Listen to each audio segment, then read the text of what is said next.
Hello students, today we'll learn all perfect continuous tenses in one go. So first किसी भी tense को सीखने के लिए आप सबसे पहले ना उस टेंस का जो नाम है अगर उस पर भी बहुत ध्यान दें तो काफ़ी इजी हो जाता है आपको टेंस को सीखना। जैसे कि इस टेंस का नाम देखिए perfect continuous tense. Now perfect continuous को अगर आप देखें तो अपने परफेक्ट टेंस के बारे में आपको जानकारी है, कंटिन्यूस टेंस के बारे में भी आपको जानकारी है। तो जो परफेक्ट टेंस होता है उसमें आपने देखा था कि हम लोग वर्ब का थर्ड फॉर्म लगाते हैं।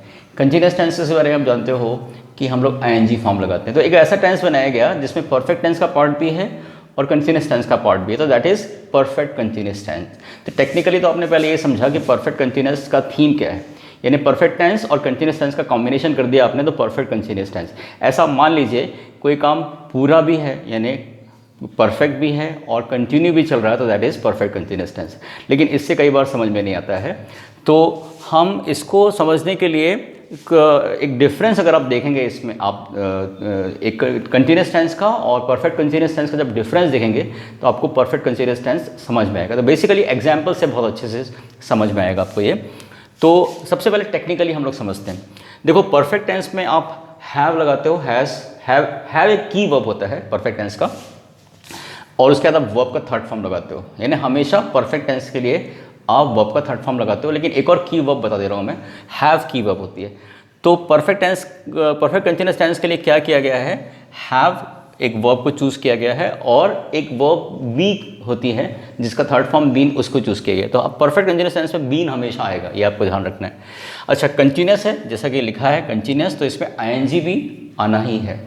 तो परफेक्ट कंटिन्यूस टेंस में हैव बीन होगा और आईएनजी होगा, ये आपको हमेशा ध्यान रखना है। ओके, अब एक दूसरी थीम हिंदी के हिसाब से कि परफेक्ट कंटिन्यूस टेंस में सेंटेंसेस किस तरह से होते हैं। तो इसमें सबसे इंपॉर्टेंट बात यह है कि परफेक्ट कंटिन्यूस टेंस में ना एक टाइम मेंशन रहता है, या टाइम मेंशन अगर नहीं भी है तो टाइम का सेंस वहाँ पे रहेगा। तो किसी टाइम से यानी किसी समय से या किसी समय तक कोई भी काम कंटिन्यूस है यानी कि चल रहा है, प्रोग्रेस में है, तो हम इसको परफेक्ट कंटिन्यूस टेंस बोलते हैं। तो ये मैंने लिखा है प्रेजेंट परफेक्ट कंटिन्यूस के बारे में कि अगर किसी समय से या किसी समय तक कोई सब्जेक्ट कोई काम को कर रहा है या कर रही है तो उसको हम लोग बोलेंगे प्रेजेंट परफेक्ट कंटिन्यूस टेंस, क्योंकि है हो हूँ तो प्रेजेंट को शो करते ही है। तो परफेक्ट कंटिन्यूस को समझने के लिए खास बात क्या हो गया, किसी समय से या तक, ये वाली बात आती है। अच्छा एक बात और बहुत ध्यान से समझेंगे, रहा है और रही है इसमें भी आ रहा है। तो जैसे प्रेजेंट कंटिन्यूस टेंस होता है उसमें भी रहा है और रही है आता है। जैसे मैं पढ़ा रहा हूँ तो ये आई एम टीचिंग, ये तो प्रेजेंट कंटिन्यूस हो गया। फिर इसमें रहा है रही है कैसे आएगा, तो अगर मैं इसको ऐसे चेंज करूँ थोड़ा सा कि मैं 2 घंटे से पढ़ा रहा हूँ, तो अभी मैंने क्या किया, कंटिन्यूस एक क्रिया तो चल रही है पढ़ाने की, लेकिन उसमें मैंने क्या किया 2 घंटा जोड़ दिया कि मैं 2 घंटे से पढ़ा रहा हूँ। जैसे ही बोलता हूँ 2 घंटे से पढ़ा रहा हूँ तो शायद ये सेंस आता है कि कोई काम पूरा भी होते जा रहा है। तो इस सेंस में इस समय में आई एम टीचिंग इंग्लिश ना बोल के मुझे बोलना पड़ेगा आई, जैसे मैंने बोला I have been teaching English, ऐसा बोलना पड़ेगा। ठीक है, तो कंटिन्यूस टेंस और परफेक्ट कंटिन्यूस का बेसिक डिफरेंस क्या हो गया, कंटिन्यूस टेंस में जो टाइम है वो उसको मेंशन करने की ज़रूरत नहीं होती उसमें, या प्रेजेंट अभी जो इसी समय जो हो रहा है उसको मेंशन जनरली किया जाता है। लेकिन परफेक्ट कंटिन्यूस में क्या है, किसी समय से या किसी तक स्पेसिफिकली ये चीज़ होती है। ठीक है, अच्छा अब हम लोग क्या करते हैं, एक एक टेंस को अलग तरह से देख लेते हैं। जैसे present perfect continuous, past perfect continuous और future perfect continuous. You know it कि अगर प्रेजेंट टाइम में कोई काम चल रहा है किसी समय से या किसी समय तक तो आप उसको प्रेजेंट परफेक्ट कंटिन्यूस टेंस बोलोगे, राइट। तो प्रेजेंट परफेक्ट कंटिन्यूस टेंस में आप क्या करोगे, सब्जेक्ट के बाद हैज़ हैव लगाओगे, उसके बाद बीन लगाओगे और वो फर्स्ट आईएनजी लगाओगे। और इसमें एक बहुत इंपॉर्टेंट बात है, सिंस, फॉर या टिल भी हो सकता है और उसके बाद एक टाइम लगेगा। जैसे अच्छा इसका एक जनरल मैं आइडिया देता हूँ। सिंस हम यूज़ करते हैं जब कोई काम स्टार्ट हुआ, स्टार्टिंग पॉइंट ऑफ टाइम के बारे में। फॉर का यूज़ करते हैं जब हम टाइम पीरियड के बारे में बात कर रहे हैं, राइट। जैसे मान लिया मैंने 3 बजे से पढ़ाना शुरू किया तो 3 बजे स्टार्टिंग पॉइंट है तो मैं सिंस 3 o'clock बोलूँगा। लेकिन मान लिया अभी 5 बज रहा है और मैं 3 से 5 2 घंटे पढ़ा रहा हूँ, तो 2 घंटे जो है वो टाइम का पीरियड है, तो फॉर 2 आवर्स बोलूँगा मैं, यानी उसको सिंस 2 आवर्स मैं नहीं बोल सकता हूँ। और एंडिंग पॉइंट अगर मैं बोलूँ कि मैं 6 बजे तक पढ़ाते रहा हूँ तो मैं बोलूँगा I been teaching till 5 o'clock, ये एंडिंग पॉइंट है। तो स्टार्टिंग पॉइंट, एंडिंग पॉइंट और ये बीच वाला टाइम, इस तरह से इसको मैं लिख के भी बता दूंगा आपको। सबसे पहले एक ही ये टेंसेस का बहुत ज़्यादा यूज़ नहीं होता है, इसलिए मैं आपको एक ही शॉर्ट में इसको बता दे रहा हूँ। तो प्रेजेंट परफेक्ट कंटिन्यूअस में आप क्या करो, बीन वर्ब फर्स्ट आईएनजी सब में कॉमन है। जैसे वर्ब थर्ड सभी परफेक्ट टेंस में कॉमन था, वर्ब फर्स्ट आईएनजी सभी कंटिन्यूअस टेंस में कॉमन था, वैसे ही बीन और फर्स्ट फॉर्म आईएनजी ये सभी परफेक्ट कंटिन्यूअस टेंसेस में कॉमन है। फाइन। अब प्रेजेंट परफेक्ट कंटिन्यूअस में क्या हेल्पिंग वर्ब लगाना है, पास्ट परफेक्ट कंटिन्यूअस में क्या हेल्पिंग वर्ब लगाना है, और फ्यूचर परफेक्ट कंटिन्यूअस में क्या हेल्पिंग वर्ब लगाना है, आपको बेसिकली यही देखना होगा। तो प्रेजेंट परफेक्ट कंटिन्यूअस में हैज़ हैव बीन आईएनजी लगेगा। ठीक है, अब देखो हैज़ हैव और बीन जो है परफेक्ट टेंस का शो कर रहे हैं, प्रेजेंट परफेक्ट को, और आईएनजी कंटिन्यूअस को। तो प्रेजेंट परफेक्ट कंटिन्यूअस। इसी तरह से हैड जो है पास्ट को शो कर रहा है, और हैड बीन पास्ट परफेक्ट को शो कर रहा है, और आईएनजी कंटिन्यूअस को। तो ये हो जाएगा had been verb first ING हो जाएगा past perfect continuous.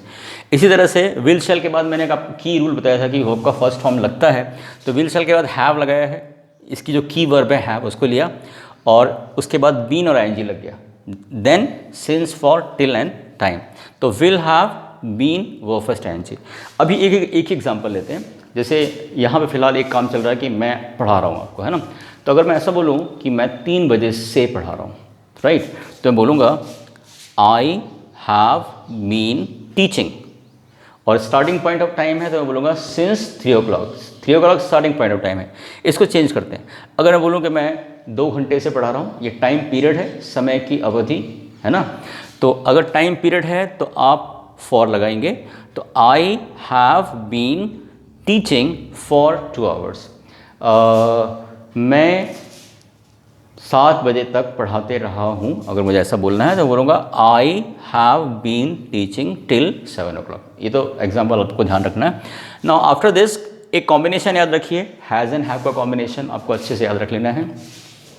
He has, she has, it has, और जितनी भी सिंगुलर्स चीज़ें हैं, सिंगुलर्स मतलब एक व्यक्ति, वस्तु या स्थान के बारे में बात करोगे तो उसके साथ हैज़ लगाना है। इसमें आई और यू को नहीं लेते हैं, आई यू के साथ हैव लगता है। तो आई यू वी दे, ये पूरा ग्रुप याद रखिए, आई यू वी दे, और एक से अधिक जितनी चीज़ें उसके साथ आपको हैव लगाना है।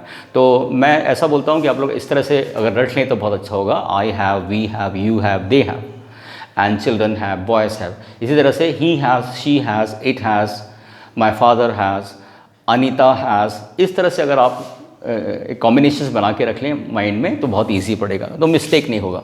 अच्छा, दूसरा आप देखें तो बीन का अलग से कुछ मीनिंग नहीं निकल रहा है ना।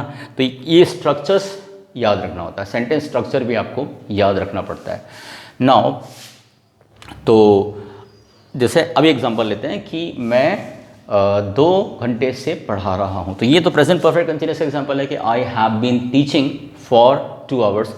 अगर मुझे इसको पास्ट परफेक्ट कंटिन्यूअस से बोलना है तो केवल क्या हो जाएगा, पास्ट परफेक्ट कंटिन्यूअस में बारीक सा अंतर है, टाइम चेंज हो रहा है ना, तो रहा है के बदले रहा था हो जाएगा।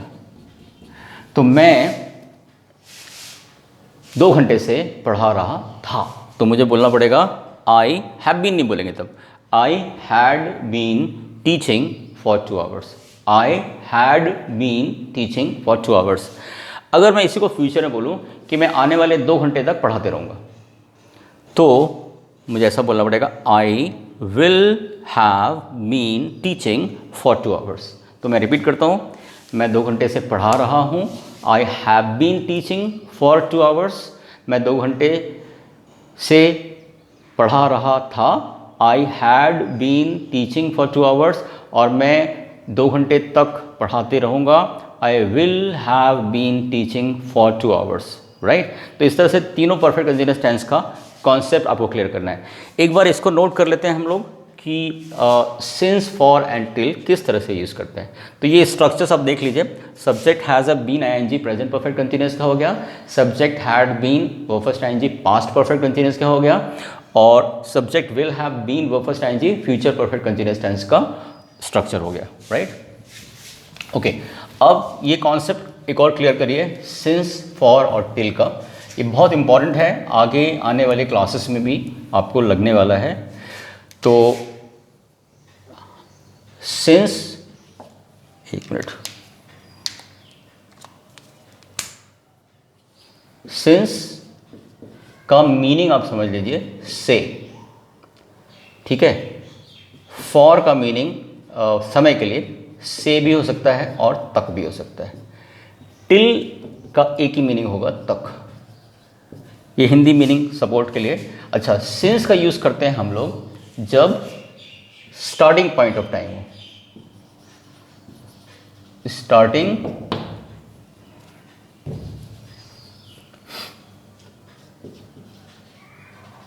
Point of time.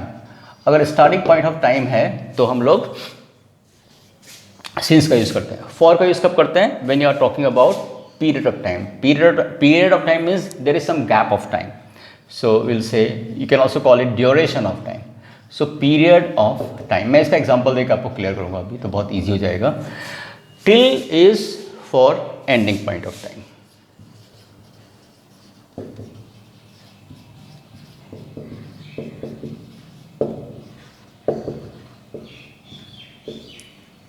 अब स्टार्टिंग पॉइंट से मतलब क्या है? मान लिया जिस स्कूल में आप पढ़ रहे हो, आपने उस स्कूल में पढ़ना शुरू किया कुछ 2015 से, ऐसा मान लेते हैं। तो 2015 से आपने पढ़ना शुरू किया। अगर आप बोलते हो कि मैं 2015 से इस स्कूल में पढ़ रहा हूँ, तो आप बोलोगे सिंस 2015, यानी ऐसे समझिए ये 2015 से आपका स्टार्ट हुआ है ना। अच्छा, और देखना, अब मान लिया 2020 चल रहा है अभी, तो अगर बोलो कि मैं 2020 तक इस स्कूल में पढ़ रहा हूँ, तो ये एंडिंग पॉइंट हो गया, राइट। तो ये स्टार्टिंग पॉइंट है, ये एंडिंग पॉइंट है। अच्छा, इसके बीच में कितना है? 5 ईयर्स। ये है पीरियड ऑफ टाइम, 5 ईयर्स। तो अगर आप बोलते हो कि मैं 5 साल से पढ़ रहा हूँ या मैं 5 साल तक पढ़ते रहा हूँ, तो 5 साल से या 5 साल तक दोनों के लिए आपको फॉर लगाना पड़ेगा, ठीक है। तो ये आपका हो गया। इसके लिए आपने, इसके लिए क्या यूज़ करोगे? यहाँ पर आएगा सिंस और इधर पर आएगा, ये बीच वाले के लिए फॉर है और एंडिंग पॉइंट के लिए टाइम है। एंडिंग पॉइंट की थोड़ा सा बात कम करते हैं, तो ये दोनों का बहुत यूज़ होता है, स्पेशली सिंस एंड फॉर का यूज़ बहुत ज़्यादा होता है, ये याद रखिए। तो स्टार्टिंग पॉइंट जैसे 2015 से स्टार्ट किया, since 2015, period of time 5 years, तो फॉर लगाया। एंडिंग पॉइंट अगर आएगा तो यहाँ पर आप टिल लगाओगे, ठीक है। तो I have been studying in this school since 2015. I have been studying in this school for 5 years, and I have been studying in this school till 2020. So I guess you might have understood everything about all the perfect continuous tenses, especially the concept of since, for, and time. Starting point of time कई बार not necessarily एक point जैसा होता है। Morning के लिए, morning को भी starting point बोलते हैं। तो सिंस, मैं कुछ वर्ड बोल देता हूँ, ध्यान रखिए।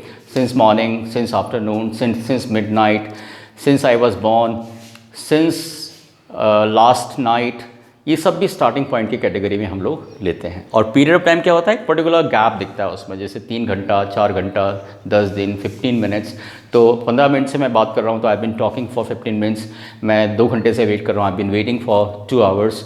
सो this way you make sentences. तो सिंस, फॉर एंड टिल का कॉन्सेप्ट भी बहुत अच्छे से आपको क्लियर करके रखना है। तो this way we use present perfect continuous tenses. मेन एक बार कॉन्सेप्ट रिपीट कर देता हूँ। परफेक्ट कंटिन्यूअस में परफेक्ट टेंस का कुछ हिस्सा है, यानी बीन परफेक्ट टेंस का हिस्सा है, हैव, हैज़, हैड और विल हैव के बाद, और आईएनजी कंटिन्यूअस टेंस का हिस्सा है, तो that is perfect continuous tense, इसको हम लोग बोलते हैं, ठीक है। तो इस तरह से इसको याद रखिए, बीन इसमें लगाना होता है और आईएनजी लगाना होता है। बीन एंड आईएनजी ये इसका की पॉइंट है, ठीक है। So I guess you might have understood all the things. So thank you very much for listening very carefully.